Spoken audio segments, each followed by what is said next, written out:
नमस्कार, आपका स्वागत है सिंस इंडिपेंडेंस में और मैं अभिजन आपके साथ। आज हम हैं जयपुर के सबसे बड़े लिटरेचर फेस्टिवल में, दैट इज़ द JLF, और आज हमारे साथ है मिस्टर संजय के रॉय और आज हम इनसे जानते हैं कि JLF की कुछ बातें बहुत ही ज़्यादा करीब से। So welcome to the show. Thank you so much. And firstly I would like to know that आपको क्या लगता है कि 2 साल बाद JLF हो रहा है इस बार, लास्ट हुआ था 2019 में और उसके बाद हो रहा है 2022 में, तो कोविड का क्या इम्पैक्ट है जो कि पड़ सकता है अभी कोविड की वजह से? एक तो लास्ट हुआ था 2020, लाइव हुआ था 2020, उसी के बाद लॉकडाउन हुई थी मार्च में। जनवरी में 2020 में लास्ट जयपुर लिटरेचर फेस्टिवल हुई। वहाँ पे तो खूब भारी संख्या में लोग आए। उस वक्त किसी को पता नहीं था कि, हाँ ज़रूर पता था कि चाइना में ये कोविड ऑलरेडी फैल गया है, कि ये कोविड इंडिया में आ सकता है किसी को आइडिया नहीं था। कि जैसे लॉकडाउन हुई 23 मार्च लॉकडाउन हुई, हमने 4 अप्रैल को डिजिटली पिवट किया। तो हमारा 2 नया सीरीज़ हमने किया, JLF brave new world and JLF words the bridges. क्योंकि हमारा ये था कि जिस तरीके से सारे कॉन्डोमिनियम्स और बिल्डिंग्स और गांव सब बंद, अपने आप को बंद कर रहे थे ना, कि किसी को नहीं आने के लिए, तो हमने सोचा कि इससे डेवलपमेंट कैसे होगा, मतलब वैक्सीन का जांच कैसे होगी, कोविड के बारे में जानकारी कैसे लोगों को दिया जाएगा। तो उसी कारण से हमने JLF ब्रेव न्यू वर्ल्ड शुरू किया घरों से। हम ऑफिस तो सारा बंद था और उस वक्त हमें ये पता नहीं था कि कोई देख भी रहा है कि नहीं। तो जैसे कि 6-7 हफ्ते बीत गए हैं, क्योंकि हम 6 एपिसोड हर हफ्ते कर रहे थे ऑनलाइन। तो जब वो नंबर्स आना शुरू किया तो हमें लगा कि चलो हमने कुछ सही किया। और 2021 में जब हमने जयपुर लिटरेचर फेस्टिवल ऑनलाइन किया तो करीबन 27.6 मिलियन पीपल ने देखा पूरा दुनिया में। और ये एक चीज़ बदला, जैसे जब जयपुर में हम करते हैं तो ज़्यादातर लोग 50% ऑफ दी ऑडियंस जयपुर के ही होते हैं, जयपुर के यूथ, जयपुर के या राजस्थान के लोग आते हैं, दिल्ली, बॉम्बे, गुड़गांव, फिर बेंगलोर, ये हमारा ख़ास ऑडियंसेस रहा। और बाहर तक की जहाँ पे बात हुई तो USA and UK was first and second and then followed by say Australia and Canada and so on and so forth। Digital में ये सब कुछ बदल गया। डिजिटल में क्या हुआ कि हमारा सबसे ज़्यादा audience outside of Delhi, Gurgaon became the east of India. International देखिएगा कि हमारा जहाँ पे USA UK first and second था, वो तब अभी भी है, पर उसके अलावा China, Germany 3rd and 4th, उसके बाद Uzbekistan, Indonesia, Saudi Arabia is I think number 9, Switzerland. तो इस तरीके से फैल गया कि it's been absolutely amazing how COVID has created an opportunity for us more than anything else. Now we are coming back in 2022 इंशाअल्लाह 3-4 दिन में फिजिकल फेस्टिवल शुरू होने वाला है। हमने ऑनलाइन तो ऑलरेडी फेस्टिवल शुरू हो गया, 5 तारीख से भारी संख्या से लोग देख रहे हैं हर दिन हर एपिसोड को। हमारा उम्मीद है कि हाँ, वेन्यू भी बदल गया। डिगी पैलेस से, Diggi Palace is known for JLF, Diggi Palace को सब जानते थे, बट इस बार पूरा वेन्यू में चेंज हो गया, Diggi Palace to Clarks Amer. तो इसके पीछे is there any major reason? See, हमारा रिक्वेस्ट आता रहा गवर्नमेंट और राजस्थान से, because they kept saying that the road in front of Diggi Palace, वहाँ पे बहुत कंजेशन हुआ करता था। तो उस कारण से कई सालों से उन्होंने दरखास्त की कि can we look at a different venue, right.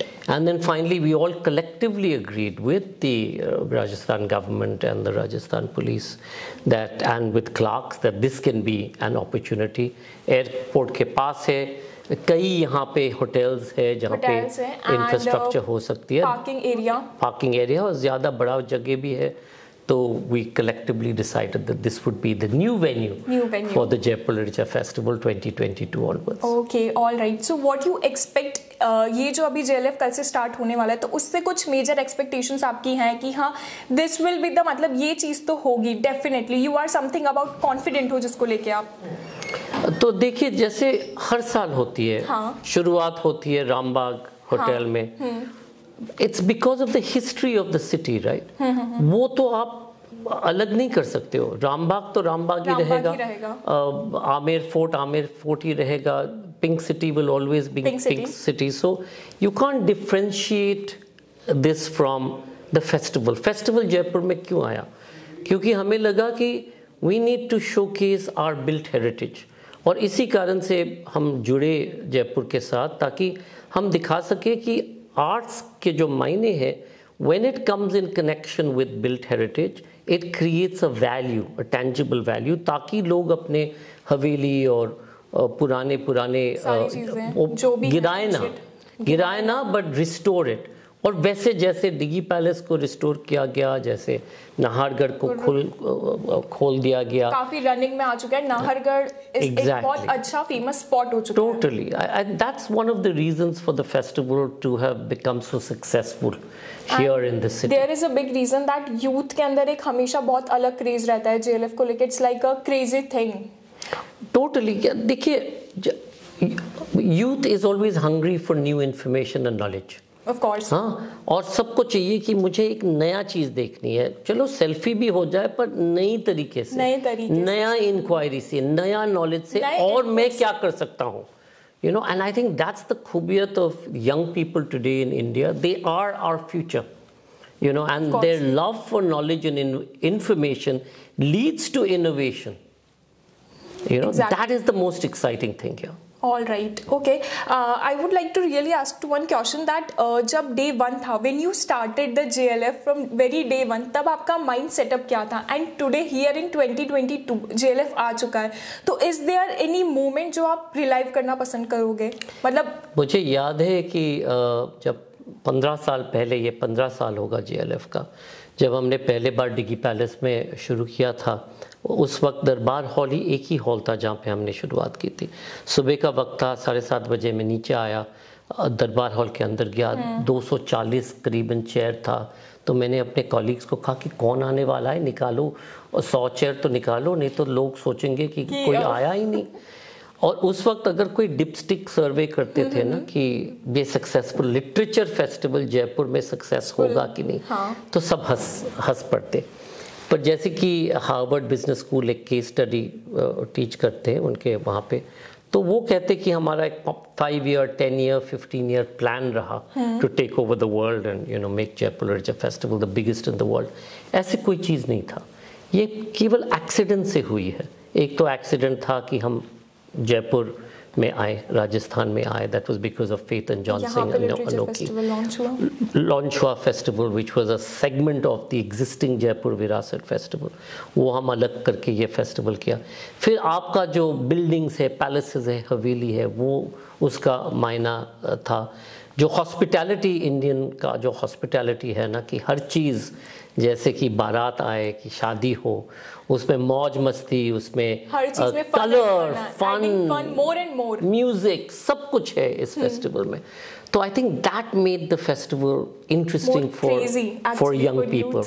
और फिर जैसे लोगों को पता चला कि ये इस फेस्टिवल में ये नहीं है कि पहला 100 रो VIPs के लिए है, यहाँ पे कोई भी आ सकता है, किसी वक्त भी आ सकता है, आके कहीं पे भी बैठ सकते हैं, और हम ना तो रिजर्व करते हैं। Everyone can have fun in their own way at this place. Absolutely. मुझे याद है कुछ 4-5 साल पहले हमने एक सर्वे किया था, और उसमें ये निकल के आया कि people come here for the food.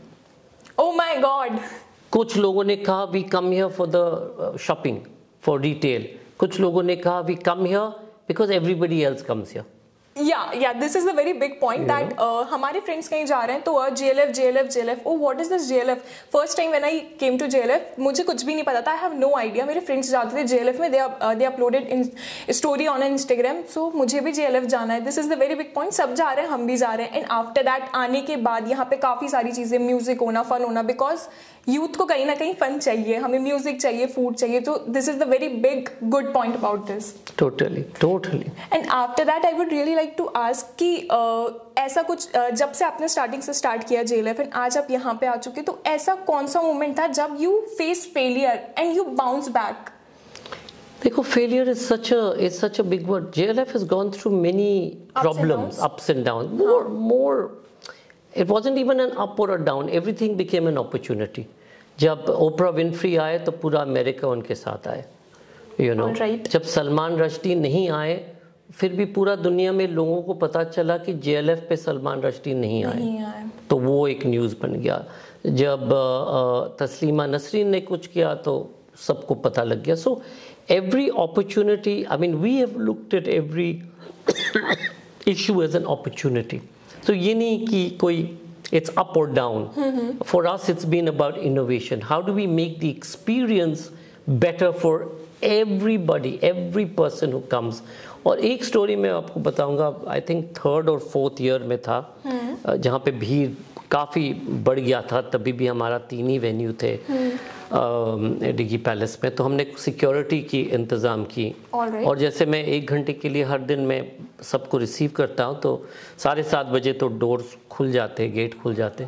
तो मैं वहाँ पे खड़ा था और एक शख्स और उनके बेटे डिगी हवेली के गेट के अंदर आए.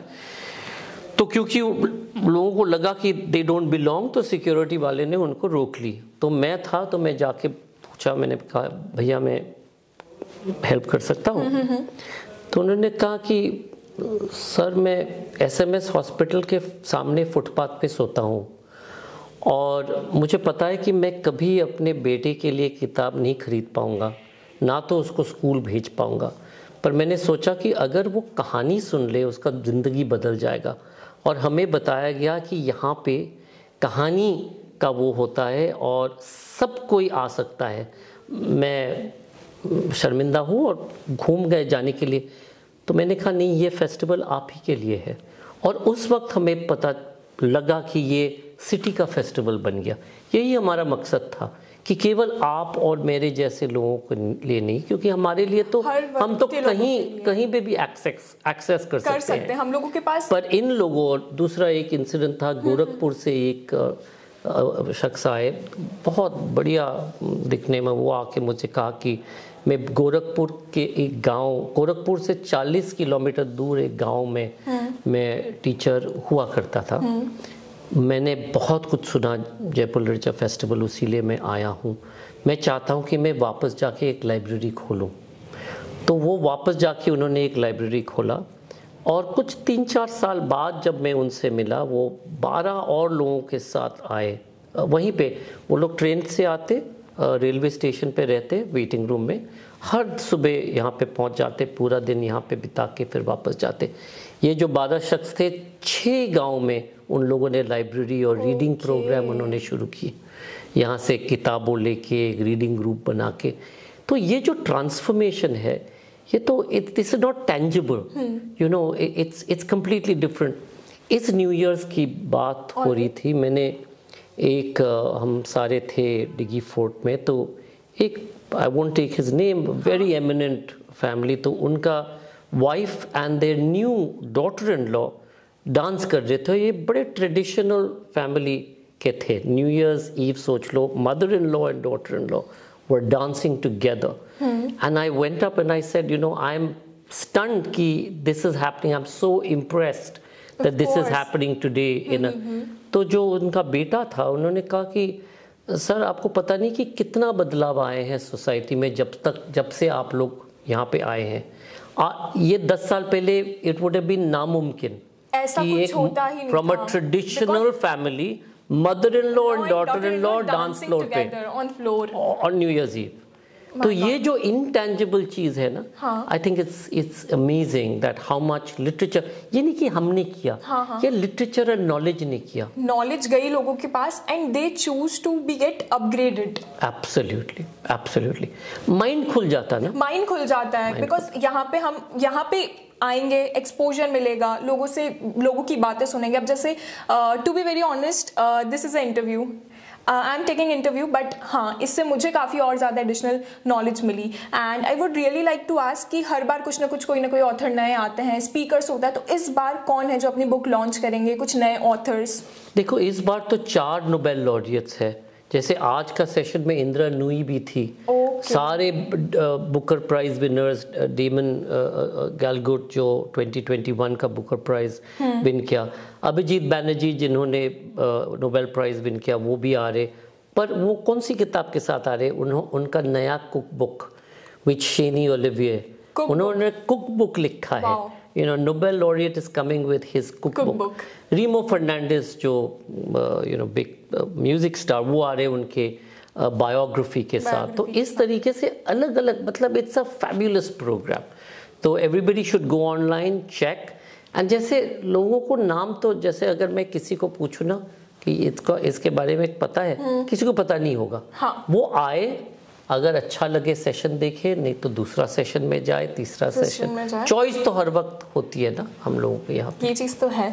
और इसके अलावा मैं पूछना चाहूँगी आपसे कि JLF जयपुर में हो रहा है, जयपुर की यहाँ की हमारी रीजनल लैंग्वेज जिसे कहते हैं मायर लैंग्वेज, ठीक है, तो उसका कहीं ना कहीं कहाँ पे एक रोल प्ले होता है कि लोगों को पता लगे कि हाँ जयपुर में हो रहा है, जयपुर मतलब local languages, local area, regional लोगों को और ज़्यादा कनेक्ट कर पाएँ।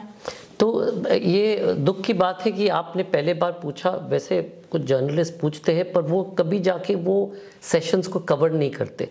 तो हर साल हमारा यही कोशिश होती है कि 15-16 ऐसे इंडियन का लैंग्वेजेस हम वो करें, रखे। इस बार शायद इट्स 20 ऑलमोस्ट। नो, इस साल there's about 35 languages from India and across the world, or 15 are from India, and Rajasthan का कई सेशंस है। आपका जो सबसे बड़ा पोएट रहा कन्हैयालाल, महाकवि कन्हैयालाल सेठिया, तो उनके नाम में हमने 5 साल या 6 साल पहले एक अवार्ड स्थापित किया था, Kanhaiyalal Sethia award for poetry, जो every year is given to a famous poet in India. इस साल वो रंजीत होसकोटी को हम समर्पित करेंगे on the at the festival. पर लोगों को भूल गए कि ये था कौन शख्स Kanhaiyalal Sethia.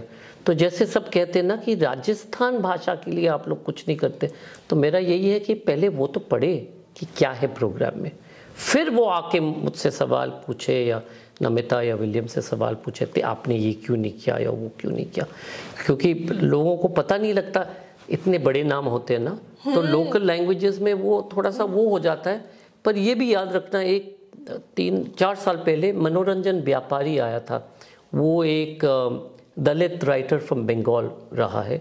His story, he was a refugee from Bangladesh, India आए, he became a Naxal, he was arrested, he went to jail। वहाँ पे जो जेलर है उसका देखभाल किया। जेल में वो पढ़ना लिखना शुरू किया, सीइंग द नोटिस बोर्ड, तो वो मिट्टी में एक स्टिक के साथ वो लिखता था। जेल में उन्होंने 200 किताब पढ़े। जब जेल से निकल के आए, एक कठिन शब्द था, तो उन्होंने कहा कि मैम ये वर्ड आपको इसका मतलब क्या है। तो लेडी ने उसको कहा और रखा कि आपको ये वर्ड से क्या ताल्लुक है। तो उन्होंने कहा कि नहीं, मैं ये महाश्वेता देवी का एक किताब पढ़ रहा हूँ। तो उन्होंने कहा कि अच्छा। तब तक वो उनके घर पहुँच गए थे। तो उन्होंने कहा दिखाओ किताब। तो उन्होंने सीट के नीचे से निकाले, और ये था कि वही शख्स महाश्वेता देवी थी। Oh my God. तो महाश्वेता देवी ने कहा उनको कि मैं आपको हेल्प करूंगा। तो उन्होंने एक आर्टिकल लिखा जो छपा, और उसका पहला किताब जयपुर लिटरेचर फेस्टिवल बंगाली में हमने यहाँ पे उनको बुलाए। हम जा रहे थे राइटर्स बॉल जो लास्ट डे में होता था। तो उस वक्त मेरे साथ था न्यूयॉर्क टाइम्स का रिपोर्टर, वॉशिंगटन पोस्ट, और मनोरंजन व्यापारी और उनका बेटा। तो मैंने इन दोनों को इनके बारे में कहा, इनका स्टोरी बताया। तो वो इतना चमक गया कि मतलब ये भी वो भी। तो उन्होंने 3-4 महीने बाद एक बड़ा सा आर्टिकल, हाफ पेज आर्टिकल निकला न्यूयॉर्क टाइम्स और वॉशिंगटन पोस्ट में। उसके बाद उसका जो किताब रहा वो 12 लैंग्वेजेस में ट्रांसलेशन हुई, और वापस आए यहाँ पे इंग्लिश लॉन्च के लिए। आज के दिन में this last West Bengal election, Mamata Banerjee gave him a ticket, and he is now the MLA from Howrah. Oh. So it's not that languages aren't present. If we are able to find the story कि इन्होंने किस तरीके से लिखा है, उनका back story क्या है, ओरिजिन क्या है, और जो रनअवे बॉय उसका जो story has now huge success. Oh my God. So these are the things जो कि हमें हमेशा पुश करती रहती है, that keep moving. So मैं पूछना चाहूँगी आपसे कि you have such a busy schedule, each and every person know. Okay. After that, how you maintain yourself mentally? Because at current time the major thing is this like mental peace. तो वो तो हर सुबह में meditate करता हूँ, 5 minute हो या 10 minute हो, हर सुबह में मेडिटेट करता हूँ। और Punita, my wife is also a healer and she sort of teaches us the practice. And at the end of the day देखिए, हर चीज़ में गुस्सा तो हो सकते हैं ना। आप सबको हमने 2 घंटे या 3 घंटे बिठा के रखा है, आप आते ही आप चिल्लाना शुरू कर सकते थे कि आपने हमें बताया कि 2:30 बजे आओ, आप नहीं आए, ये वो। पर एक दूसरे का वो रिस्पेक्ट रहा ना। तो as long as we respect each other and we are in the same space, then फिर वो परेशानी की क्या बात है। और ये मेरे लिए ये जॉब तो थोड़ी है, ये तो मेरे लिए एक सपना है कि मैं पैशन छोड़िए, ये तो सपना है। देखिए, हर कोई किसी का जॉब होती है, वो घर ऑफिस जाते, ऑफिस का काम करके वापस घर आते। मेरे लिए तो ये कोई जॉब नहीं है, ये learning, it's an opportunity to learn. इतने लोगों के साथ मिलना जुलना, इतने राइटर्स के साथ बैठ के बात करना, इतने नॉलेज प्राप्त करना, इतने किताबों पढ़ना, इतने लोगों हर दुनिया में जहाँ पे मैं ट्रैवल करता हूँ, क्योंकि JLF काफ़ी जाने पहचाने हैं, इट्स एन अपॉर्चुनिटी। तो उसमें ये नहीं लगता कि अच्छा हम थक गए।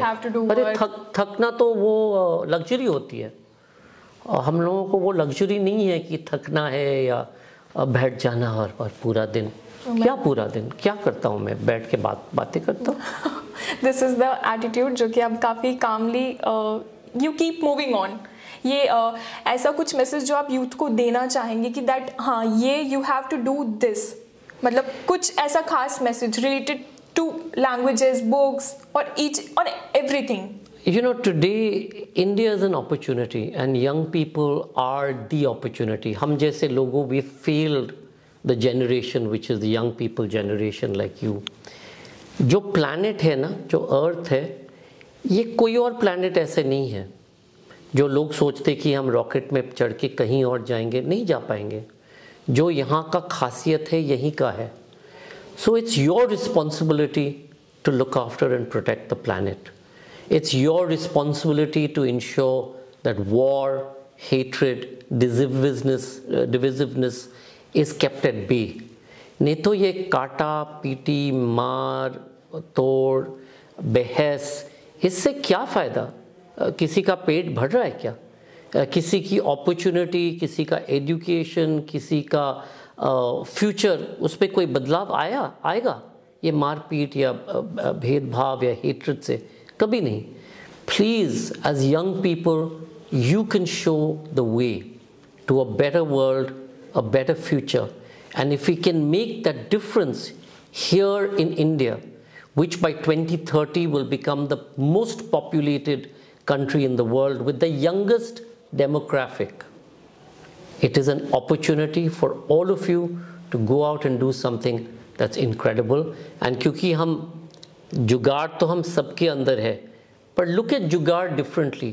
Don't look at जुगाड़ as make do, कि अच्छा चलो ये तार वो कर दिया तो मैं ज्वाइन करके वो ठीक कर दूंगा. Look at जुगाड़ as make possible. Make possible. This is your opportunity. This is your time. So I wish every young person in India the very best. Thank you so much कि आप हमारे साथ जुड़े हैं, आपने आपका टाइम दिया. So thank you so much. We are summing it up. Thank you. Thank you guys. Thank you.